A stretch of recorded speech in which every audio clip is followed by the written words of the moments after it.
वेदा 24/7।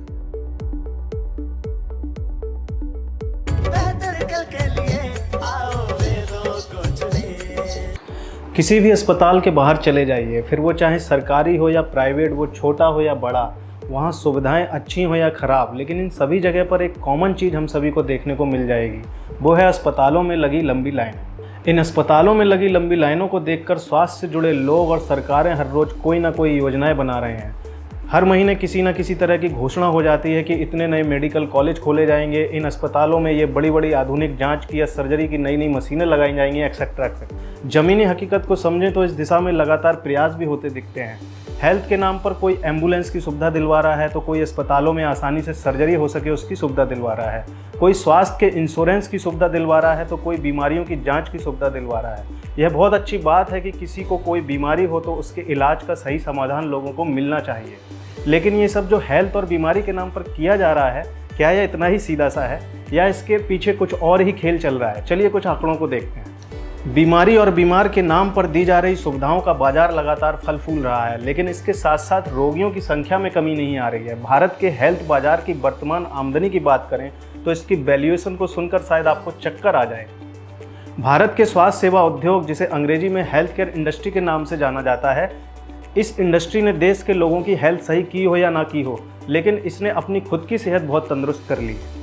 वर्ष 2022 तक भारत की हेल्थ केयर इंडस्ट्री ने अपनी स्वस्थ वृद्धि यानी कि हेल्दी ग्रोथ जारी रखी और निजी क्षेत्र यानी कि प्राइवेट और सरकारी यानी कि गवर्नमेंट दोनों द्वारा संचालित इंडस्ट्री की कुल वैल्यू लगभग 372 बिलियन अमेरिकी डॉलर के मूल्य तक पहुंच गई है। 372 बिलियन अमेरिकी डॉलर सुनने में शायद आप सभी को छोटा सा लग रहा होगा, लेकिन इसे भारतीय रुपयों में भी थोड़ा सा देख लीजिए। 310588298600000 यानी कि 310 लाख करोड़ रुपए से भी ज़्यादा। और ये डाटा मेरा कोई बनाया हुआ नहीं है, भारत की इंडियन ब्रांड इक्विटी फाउंडेशन के द्वारा ये रिसर्च की गई और इसमें से आकलन किया गया कि ये मार्केट कितना बड़ा है। इस संख्या को देख कर क्या आप कुछ समझ पा रहे हैं? आपका बीमार होना आपको सही करे ना करे, आपके या आपके किसी परिचित की बीमारी भले ही आपके लिए सिरदर्द और समस्या होगी, उस बीमारी के इलाज के लिए पैसे भरने में आपको आफत आ जाती होगी, लेकिन हेल्थ का धंधा करने वाले लोगों के लिए आपकी बीमारी पैसा कमाने का एक बहुत बड़ा अवसर होता है। इतना ही नहीं, वर्ल्ड हेल्थ डे के दिन छपी इकोनॉमिक टाइम्स की एक रिपोर्ट के अनुसार भारत में अस्पताल के बाजार की वैल्यू वर्ष 2023 में 98.98 बिलियन अमेरिकी डॉलर थी, यानी कि भारत के रुपयों के हिसाब से 826568617700 यानी कि 82 लाख करोड़ रुपए। यह वैल्यू और भी ऊपर की ओर बढ़ने के लिए तैयार है। अनुमानों के अनुसार 2024 से 2032 तक 8% CAGR का संकेत मिलता है। CAGR का मतलब होता है कि हर वर्ष लगभग 8% की वृद्धि इस मार्केट की होगी, यानी कि 2032 तक इन अस्पतालों से जुड़े बाजार का मूल्य 193.59 बिलियन अमेरिकी डॉलर तक पहुंचने का अनुमान है। मतलब कि अगले 8 सालों में यह दोगुना हो जाएगा। यानी भारत में लोगों की बीमारी में कमी आने का कोई अनुमान नहीं है। अनुमान सिर्फ यह है कि इसका धंधा करने वाले लोगों की जेबें और ज़्यादा भरेंगी। एक और बात आपको जानना बहुत ज़रूरी है। क्या आप जानते हैं कि भारत में एक अस्पताल को खोलने में कितनी कॉस्ट आती है? भारत में एक 100 बेड के अस्पताल को खोलने में लगभग 50 करोड़ से लेकर 200 करोड़ रुपए का खर्च आता है। यह खर्च अस्पताल से जुड़ने वाली सुविधाओं और सजावट के अनुरूप निर्भर करता है। और तो और इन करोड़ों रुपए की लागत से बनने वाले आलीशान होटलों जैसे अस्पतालों के मेंटेनेंस स्टाफ की सैलरी आदि के प्रत्येक महीने के खर्च भी करोड़ों रुपए में होते हैं। अब जरा सोचिए कि ये करोड़ों करोड़ रुपए का कारोबार करने वाले व्यापारियों के लिए सबसे ज़्यादा क्या महत्वपूर्ण रहेगा? आपकी सेहत या आपकी बीमारी से कैसे ज़्यादा से ज़्यादा कमाई करके अपने खर्चे निकालें और अपने किए हुए लाखों करोड़ों रुपए के इन्वेस्टमेंट को निकालें। इन्हीं सब कारणों से चिकित्सा जैसा पवित्र पेशा आज के समय में सिर्फ धंधा बनता जा रहा है। और यह बातें मेरी बिल्कुल भी नहीं है। अभी हाल ही में मार्च 2024 में सुप्रीम कोर्ट ने भारत की केंद्र सरकार से कहा कि या तो देश के अस्पतालों के उपचार शुल्क का उचित रेट तय कर दीजिए, या फिर जो केंद्र सरकार ने CGHS यानी सेंट्रल गवर्नमेंट हेल्थ स्कीम के तहत अपने केंद्रीय कर्मचारियों के उपचार के लिए जो दरें तय की हैं, वो दरें हमें यानी कि सुप्रीम कोर्ट को लागू करनी पड़ेंगी। ऐसे ही सुप्रीम कोर्ट ने हाल ही में एक केस में इंडियन मेडिकल एसोसिएशन को भी फटकार लगाई कि आपके डॉक्टर्स गैर जरूरी दवाएं लोगों को लिखते हैं। इसकी एक वानगी कोरोना काल में जुड़ी इस रिपोर्ट में देख लीजिए। इससे स्पष्ट पता चलता है कि 100 में से 75 लोगों को एंटीबायोटिक्स दवाओं की ज़रूरत ही नहीं थी। ऐसा ही एक मामला हाल ही में बहुत ज़्यादा मीडिया में आया कि देश की राजधानी दिल्ली के बड़े अस्पताल राम मनोहर लोहिया यानी कि आरएमएल में मरीजों से उपचार में रिश्वतखोरी करते कुछ डॉक्टर्स और अस्पताल के स्टाफ को अरेस्ट किया गया।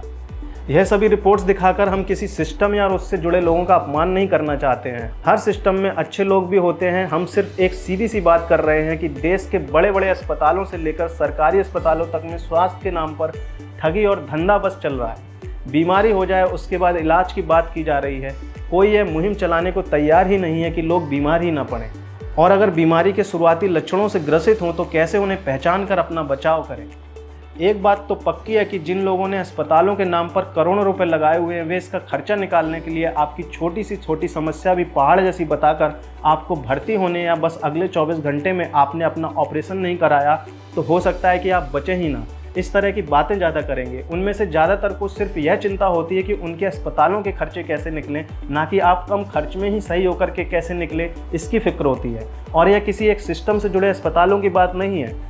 दूसरी पद्धतियों में भी आजकल हाल कुछ ऐसा ही है कि मरीज मिला नहीं और लग गए किसी न किसी नाम पर बिल बनाकर पैसे ऐंठने में। स्वास्थ्य के नाम पर व्यापार करने वाले सिर्फ एक ही तरह के प्रयास में लगे हैं कि लोग बीमार पड़ें और वे आकर के अस्पतालों में भर्ती हो जाएं। लेकिन लोग बीमार पड़े ही नहीं, इसके लिए प्रयास करने वाले लोग ज़्यादा नहीं दिखते और ना ही ऐसे कुछ ज़्यादा प्रचार करने वाले दिखते हैं। ऐसा ही एक और आंकड़ा है कि भारत के कुल अस्पतालों में बिस्तरों की संख्या यानी कि बेडों की संख्या जो है 8,25,235 है, यानी 1,000 लोगों की आबादी पर लगभग आधा बेड उपलब्ध है। इस आंकड़े के हिसाब से चर्चा यह हो रही है कि भारत को 24 लाख बेड और चाहिए होंगे। हास्यास्पद स्थिति है कि लोग बीमार पड़ें तो इतने लाख बिस्तर और चाहिए, ये चर्चा तो हो रही है, इस पर तो नीतियां बन रही हैं, लेकिन कोई यह बात नहीं कर रहा है कि भाई बीमारी ना पड़ो। ऐसे भी तो तरीके हैं ना जिन्हें अपनाकर आप अपनी हेल्थ को बेहतर कर सकते हैं। इस स्थिति में कोई तो देश में आगे आएगा जो व्यवसाय से पहले लोगों के स्वास्थ्य को प्राथमिकता दे। इसलिए कई सारे समाज सेवी संस्थाओं व लोगों के हित में कार्य कर रहे लोगों से चर्चा करके हमने ज़्यादा से ज़्यादा लोगों को स्वास्थ्य जागरूकता अभियान का हिस्सा बनाने का संकल्प लिया है। हमारी टीम ने मिलकर निरोगी इंडियन नाम से एक मुहिम स्टार्ट की है। ये निःशुल्क कैंपेन होगा। इसमें आप किसी भी फील्ड से हों, आप हेल्थ के फील्ड में काम करते हो या नहीं करते हो, आप देश के किसी भी सिस्टम के डॉक्टर हों, स्वास्थ्य से जुड़े कोई व्यक्ति हों या सामान्य पब्लिक से जुड़े हुए व्यक्ति हों, आप में से कोई भी या आपकी कोई संस्था है जो जनकल्याण के इस काम में हिस्सा बनना चाहती है, वो हमारे इस मुहिम से निःशुल्क रूप से जुड़ सकते हैं। आप हमारे Facebook page, WhatsApp group, Instagram page आदि सभी जगह जुड़ सकते हैं। इन प्लेटफॉर्म्स पर हम आपके लिए लाएंगे स्वस्थ रहने के कई सरल तरीके, जहां आपको स्वस्थ बने रहने के लिए जानकारी फ्री में मिलेगी। आप आयुर्वेद, योग, नेचुरोपैथी, होम्योपैथी, यूनानी, एलोपैथ, फिजियोथेरेपी, डेंटल आदि सिस्टम से जुड़े विभिन्न हेल्थ एक्सपर्ट से सीधे ऐसी जानकारियां सीख पाएंगे जो आपको फिट रहने में मदद करें। जिस समय दुनिया में कोरोना बीमारी का खतरा फैला हुआ था, उस समय हम में से ज़्यादातर लोगों ने इस बीमारी से बचने के लिए इसकी रोकथाम पर जोर दिया था।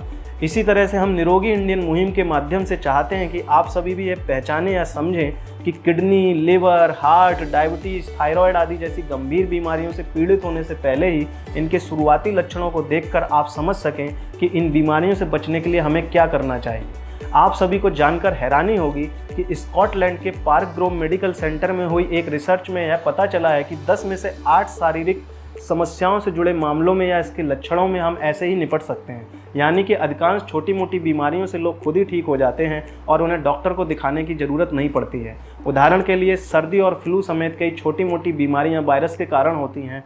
हजारों अलग अलग वायरस हैं जिनका कोई सीधा इलाज नहीं है। इसमें एंटीबायोटिक्स मदद नहीं करते हैं। जब आपका शरीर वायरस से ग्रस्त होता है और उस समय वो उन पर अपने आप ही काबू पाने के लिए अंदर से नेचुरली काम कर रहा होता है। इस स्थिति में हमारी ओर से भी करने के लिए कई ऐसी चीज़ें होती हैं जिन्हें अपनाकर आप वायरस के कारण होने वाले लक्षणों को कम करने के लिए कार्य कर सकते हैं। जैसे बुखार और दर्द से राहत पाने के लिए आराम करें, गर्म पानी का सेवन करें, दर्द वाली जगह पर गर्म पानी की बोतल से या हीटिंग पैड से सिकाई करें, गिलोय, तुलसी आदि का काढ़ा पिएं और साथ ही खूब सारा तरल पदार्थ पिएं। इसी तरह से प्यास का बढ़ना, बार बार पेशाब का आना, भूख का बढ़ना, थकान का होना, धुंधली दृष्टि होना, पैरों या हाथों में शून्यपन होना या झुंझुनी आदि जैसी समस्या शुरू हुई है तो निश्चित ही यह डायबिटीज के शुरुआती लक्षण हैं, जिन्हें शुरुआत में ही पहचान कर आप अपने रोग की रोकथाम कर सकते हैं लेकिन स्वास्थ्य को सिर्फ व्यापार बना देने वाले लोगों ने मार्केटिंग के हथकंडों से लोगों के बीच में इस कदर का डर बैठा दिया है कि बीमारी मतलब मौत। जबकि रिसर्च के आंकड़े उठा करके देखेंगे तो पता लगेगा कि लोग जितने बीमारी से नहीं मरते, उससे कहीं ज़्यादा उसके डर से या गलत उपचार के कारण मर जाते हैं। इसलिए हम चाहते हैं कि आप हमारे साथ जुड़कर इस मुहिम का हिस्सा बने, फिर अपने आसपास के स्कूल, कॉलेज, सोसाइटी, गांव, कॉलोनी, मोहल्ले आदि में भी ऐसी ही जागरूकता अभियान को ज़्यादा से ज़्यादा लोगों तक पहुंचाने में हमारा सहयोग करें। हम सभी मिलकर लोगों को समझाएंगे कि बीमारी के होने के बाद या बीमारी के शुरुआती लक्षणों को पहचान कर कैसे आप बिना वजह के अस्पतालों या दवाओं के ऊपर खर्च करने से बच सकते हैं।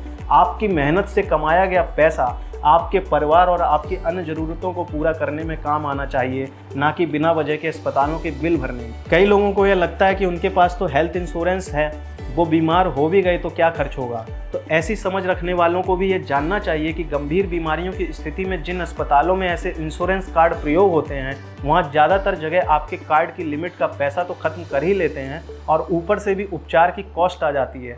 तब पता चलता है कि इंश्योरेंस के बाद भी मोटी रकम अस्पतालों को देनी पड़ रही है और कई बार बीमारी के उपचार के बाद भी मरीज की जान नहीं बच पाती। इसलिए ही निरोगी इंडियन मुहिम की टीम से जुड़े सभी डॉक्टर्स, हेल्थ एक्सपर्ट व समाज सेवी लोग सभी ने मिलकर यह मुहिम आरंभ करने का संकल्प लिया है कि हम लोगों को स्वास्थ्य से जुड़ी जानकारियां और देश के बेहतरीन स्वास्थ्य विशेषज्ञ व डॉक्टर्स को निःशुल्क वीडियो परामर्श के माध्यम से जोड़ेंगे। ऐसे डॉक्टर जो सिर्फ जरूरी उपचार का सुझाव देंगे या जब जरूरी होगा तभी कोई प्रक्रिया के बारे में बताएंगे। साथ ही साथ देश के हर घर में एक व्यक्ति हेल्थ के बारे में सामान्य जानकारी रखता हो, उसकी भी हम ट्रेनिंग देंगे। आप भी यदि इस मुहिम से जुड़ना चाहते हैं तो हमारे नंबर पर मिस्ड कॉल करें, व्हाट्सएप मैसेज करें और फेसबुक पर निरोगी इंडियन के नाम से बने हमारे ग्रुप में आकर जुड़ें। इस मुहिम में हमारा मीडिया पार्टनर है वेदा 24x7, हमारा नॉलेज पार्टनर है Ayurveda federation of India, genus eco trust, Ayush naturopathy foundation, Jai Ganpat Jan Kalyan trust, Ayush health India trust, Ayush Vikas Sangathan. और इतने ही नहीं, आप भी या आपकी भी कोई संगठन या संस्था है तो आप सभी से मेरा एक विनम्र अनुरोध है कि आप स्वयं या आपकी कोई संस्था जिसके माध्यम से आप जन स्वास्थ्य की बेहतरी के लिए कोई योगदान देना चाहते हैं, तो आप भी हमारी इस ईमानदार मुहिम का हिस्सा बने। इस मुहिम के माध्यम से हम छोटे छोटे जागरूकता अभियान और हेल्थ कोर्स जन कल्याण के लिए आरंभ कर रहे हैं, जिनसे जुड़कर आप भी अपने यहाँ इस मुहिम को और बेहतर तरीके से प्रसारित कर पाएंगे। इस मुहिम से जुड़ा आपके पास कोई सुझाव हो तो कृपया हमें उसे ईमेल पर लिखकर ज़रूर भेजें या किसी भी अन्य जानकारी के लिए स्क्रीन पर आ रहे नंबर पर कॉल या व्हाट्सएप करें। कृपया अधिक से अधिक लोगों तक मानव सेवा के लिए किए जा रहे हमारे इस ईमानदार प्रयास को जरूर शेयर करें। हमारा भारत और इसके लोग स्वस्थ, खुशहाल व बेहतर जीवन जिएं। परमपिता परमेश्वर से इसी कामना के साथ आपसे फिर मिलेंगे। जय हिंद, वेदा प्रणाम। वेदा 24/7।